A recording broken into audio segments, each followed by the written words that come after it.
அமெரிக்க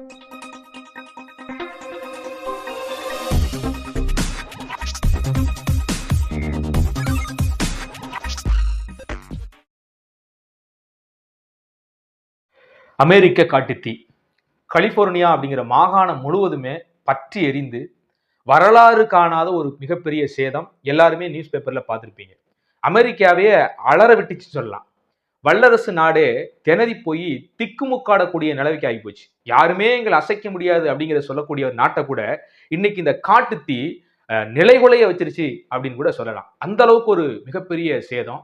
அதிகமான காற்றுனாலையும் சீக்கிரமாக அது பரவி அணைக்க முடியாத அளவுக்கு போய் இன்னைக்கு வந்து பல பேரிழப்புகளை உண்டாக்கி வச்சிருக்கு. ஏறத்தாழ 10,000 வணிக வளாகங்கள் எரிந்து நாசமாகி போச்சு. 30,000 மக்கள் குடியிருக்கிற குடியிருப்பு வீடுகள் நாசமாகி அழிஞ்சு போச்சு. 22க்கும் மேற்பட்ட மக்கள் மனிதர்கள் இதுல இறந்திருக்கிறதாகவும் பல பேர் காயப்பட்டிருக்கிறதாகவும் இதுல பாக்குறோம். ஏறத்தாழ 13 லட்சம் கோடி வரைக்கும் இழப்பு ஏற்பட்டிருக்குது அமெரிக்காவுக்கு. இது மிகப்பெரிய அடின்னு கூட இதை சொல்லலாம். இது ஏன் ஏற்பட்டுச்சு, எதனால ஏற்பட்டுச்சுன்னு அறிவியல் சார்ந்து பல தகவல்கள் சொல்றாங்க. வெப்பமயமாகிற காரணத்தினாலையும் காற்றினுடைய வேகத்தின் காரணத்தினாலையும் இது ஏற்பட்டதாக பல விஷயங்கள் சொன்னாலும் கூட எனக்கு தெரிந்த அளவுக்கு சில விஷயங்களை உங்களுக்கு புரிய வைக்க இதுல முயற்சி பண்றேன். சில நேரங்களில் இப்படி ஒரு பெரும் ஒரு இயற்கை சார்ந்த இழப்புகள் ஏற்படுகிறதுன்னு கேட்டீங்கன்னா, அது தனி மனித வாழ்க்கையா இருந்தாலும் சரி அல்லது ஒரு நாட்டினுடைய இழப்பாக இருந்தாலும் சரி, 2 விதங்கள்ல இது ஏற்பட வாய்ப்பு இருக்கிறது. ஒன்று பாத்தீங்கன்னா, அவங்க செய்யற பாவத்தினாலேயோ தப்பிதத்தினாலேயோ ஒரு பெரும் அழிவு ஒரு தேசத்துக்கோ ஒரு தனி மனிதனுடைய வாழ்க்கையிலேயோ வரும் என்பது எல்லாரும் ஒத்துக்கொள்ளக்கூடிய விஷயம்.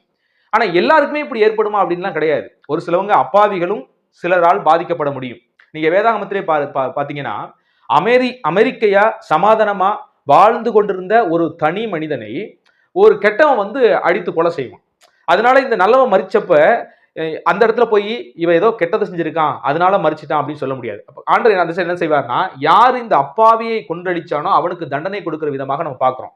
அதே மாதிரி ஒரு சமாதானமா இருக்கிற நாட்டை போய் ஒரு நாட்டு வன்மமா தாக்கி அழிச்சு அதை ஆக்கிரமிப்பு பிடிக்கும் போது ஆண்டவர் அந்த நாட்டுக்கு தண்டனை கொடுக்கிற விஷயத்தையும் கூட நம்ம வேதாகமத்திலே பதிவு செய்யுது. அப்ப ஒரு தனி மனிதனுடைய வாழ்க்கையிலேயோ ஒரு தேசத்துக்கோ ஒரு இயற்கை பேரிழப்பு ஏற்படும் போது ஒரு அழிவு ஏற்படும் பொழுது ஒட்டுமொத்தமாக அந்த தேசம் அக்கிரமம் செஞ்ச தேசம் பாவத்தின் விளைவாக அப்படின்னு நம்ம கருதிட முடியாது. சோ நல்ல தேசங்களும் சில பொல்லாதவர்களால் ஆக்கிரமிக்கப்பட்டு அழிக்கப்படுகிற விஷயத்தையுமே நம்ம என்ன செய்யறோம் பார்க்கிறோம். ஆனா இந்த கலிபோர்னியா மாகாணத்தை குறித்து நாங்க கொஞ்சம் சர்ச் பண்ணி பார்க்கும்போது பாத்தீங்கன்னா, ஒட்டுமொத்த களியாட்டத்துக்கும் ஒட்டுமொத்த கேடுகட்ட செயலுக்கும் அமெரிக்காவில் இந்த கலிபோர்னியா மாகாணம் இந்த பகுதி பார்த்தீங்கன்னா முக்கியமா பேர் பெற்ற ஒரு ஸ்தலமாக கருதப்படுது.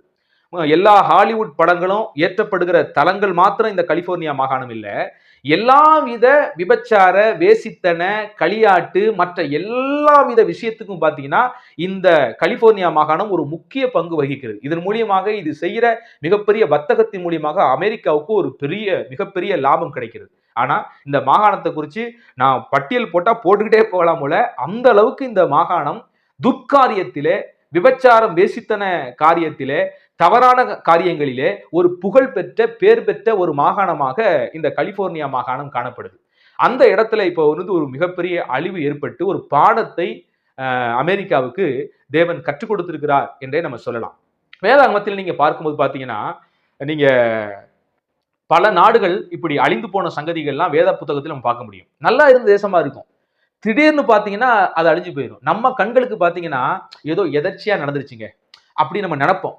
ஏதோ எதர்ச்சியா ஒரு சுனாமி வந்துருச்சுங்க, எதர்ச்சியா ஒரு தீ விபத்து வந்துருச்சுங்க, எதர்ச்சியா ஒரு நிலநடுக்கம் வந்துருச்சுங்க, எதர்ச்சியாக நம்ம பேசுவோம். ஆனா அதற்கு பின்பாக தேவனுடைய கரம் இருப்பதையும் நம்ம பார்க்க முடியும்.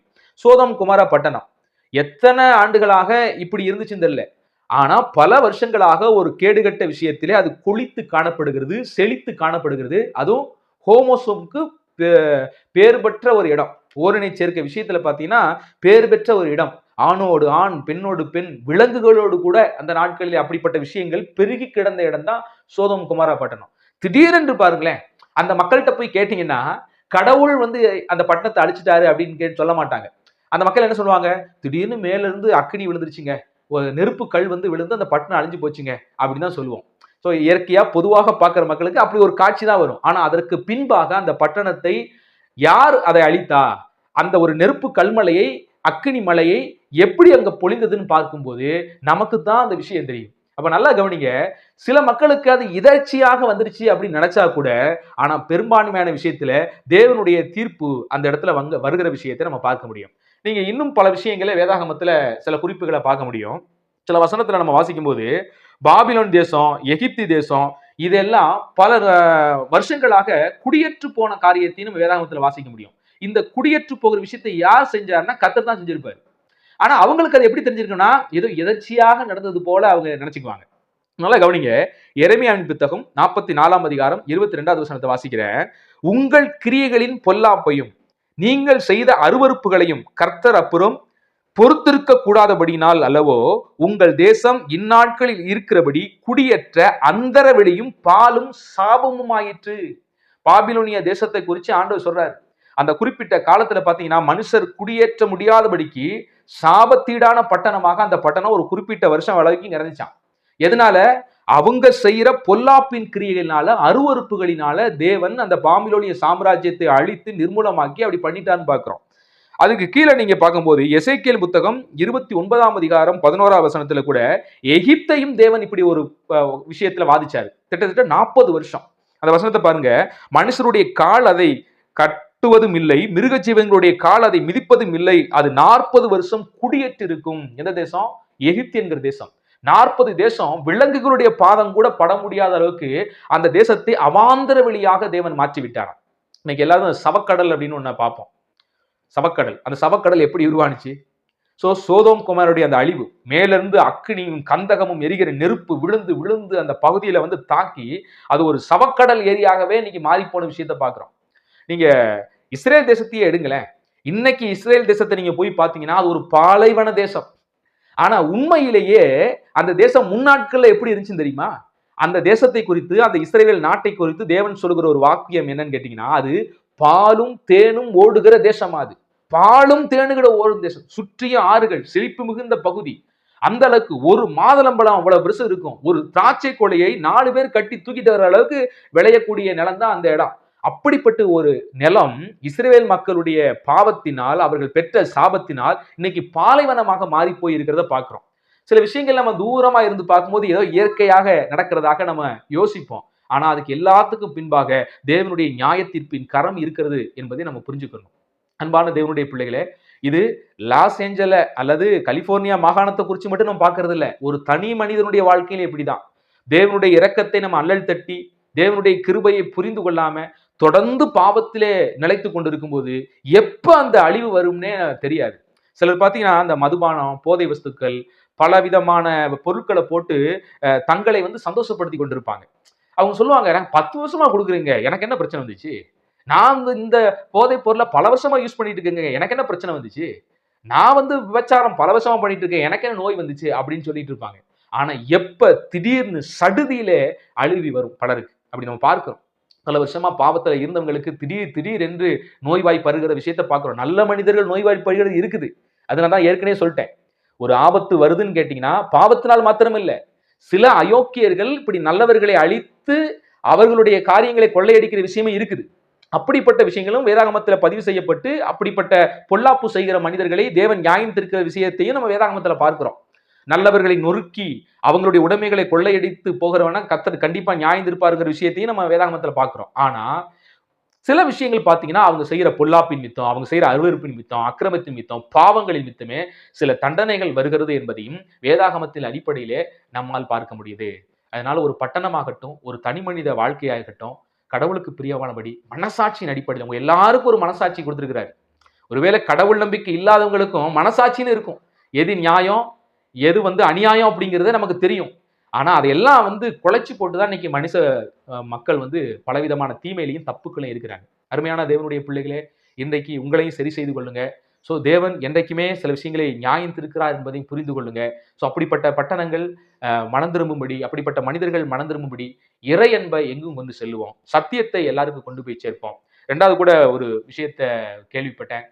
ரொம்ப நாட்களாக நடந்து கொண்டிருந்த பாலஸ்தீன இஸ்ரேல் பிரச்சனை வந்து ஒரு சமாதான போக்கு நிலவி ஏற்பட்டு முடிவுக்கு கொண்டு வரான்னு யோசிக்கிறாங்க. சீக்கிரத்திலே அப்படி ஒரு சமாதான போக்கு அவங்க வந்து எல்லாம் நிம்மதியா சமாதானமா வாழும்படியாக நம்ம அதிகமா பிரார்த்தனை செய்து கொள்வோம். சிலர் யோசிப்பீங்க, அதெல்லாம் வந்து நடக்கதாங்க செய்யும் அப்படின்ட்டு. ஆனா அது நடக்கட்டும். ஆனா கிறிஸ்தவர்களாகிய நம்முடைய பொறுப்பு என்ன? நம்மால் அவங்க காக்கப்படணும். இன்னும் கொஞ்ச நாள் நீட்டிச்சு போகட்டும். ஆண்டவர் வந்து அன்னைக்கு இருக்கிற மக்களை அழிக்க போற மோசே விட்டுன்னு சொல்லும்போது மோசே என்ன செஞ்சான்? இல்லைன்னு குறுக்க போய் விழுந்தானா இல்லையா? அதுதான் ஒரு கிறிஸ்தவனுடைய வாழ்க்கையா இருக்க முடியும். ஒருவேளை அது நடக்க போகுது என்று தெரிஞ்சா கூட தேவனுடைய இரக்கத்துக்காக, தேவனுடைய கருணைக்காக நாம் மன்றாடி ஜெபித்து அந்த நாட்களை கொஞ்சம் நீட்டித்து வாங்கி தந்து மக்களை வாழ வைக்க வேண்டியது கிறிஸ்தவர்களாகிய நம்முடைய பொறுப்பு இருக்குது. நம் எல்லாரையும் நேசித்து அவருடைய வாழ்வுக்கு வித்திட வேண்டியவர்கள் நாம. அதனால தொடர்ந்து அவங்க சமாதானமா ஜீவிக்கும்படி பண்ணுவோம். புரிஞ்சு கொள்ளாம ஒருத்தர் அடிச்சுட்டு நீ பெருசா நான் பெருசா, நான் செத்தாலும் பரவாயில்ல என் பின் சந்ததி நல்லா இருக்கட்டும் அப்படிங்கிற மாதிரிலாம் போர்ல இறங்குறாங்க. அவங்க வாழ்க்கையும் கெட்டு பின் சந்ததி வாழ்க்கை நிம்மதியாக போகும். முடிவடையாத ஒரு போராக பல போர்கள் இருந்து உயிரிழப்புகளும் சேதங்களும் தான் அதிகமா இருக்கு. இதனால பெற்றது என்ன? பேரிழப்பு தான். மனிதனும் இறந்து பொருளாதாரம் இழந்து அந்த நாடே குட்டிச்சவரா போகிறது தான் இந்த போர் முழக்கம்ங்கிற ஒரு விஷயம். அதனால எந்த நாடும் இந்த போர்க்களம் என்கிற விஷயத்துக்குள்ள போகக்கூடாது. நாடு சமாதானம் பெறும்படியாக, அமைதியான வாழும்படியாக நாம் எல்லோரும் ஆளும் தலைவர்களுக்காகவும் தேசத்துக்காகவும் ஜெபிக்க வேண்டும் என்று நமக்கு தேவன் கற்றுக் கொடுத்திருக்கிறார். அதனால கட்டாயமாக நாம் ஒவ்வொருவரும் ஜெபிக்க வேண்டிய கடமை இருக்கிறது. அவர்களுக்கு சத்தியத்தை சொல்லி நேர்வழிப்படுத்த வேண்டிய பொறுப்பு நமக்கு இருக்கிறது. ஒவ்வொருவரும் இந்த நாட்களிலே எனக்கென்ன அப்படின்னு இருந்துடாதபடி உங்களால முடிஞ்ச அளவுக்கு ஒரு 4 பேரையாவது நல்லவர்களாக மாற்றணும். ஒரு 4 பேருக்காவது சத்தியத்தை சொல்லணும். சும்மா சொல்றேன் 4 பேருன்ட்டு. அதனால 4 பேர்ல திருப்தி அடைஞ்சிடாதீங்க. உங்க வாழ்க்கை இருக்கிற வரைக்கும் நீங்க மற்றவங்களை நேர்வழிப்படுத்துகிற வேலையில இருக்கணும். நீங்களும் நேர்வழியில் இருக்கணும். அந்த கிருபையை உங்க ஒவ்வொருவருக்கு தரட்டும். கர்த்தர் நம்மை ஆசீர்வதித்து காக்கட்டும். God bless you.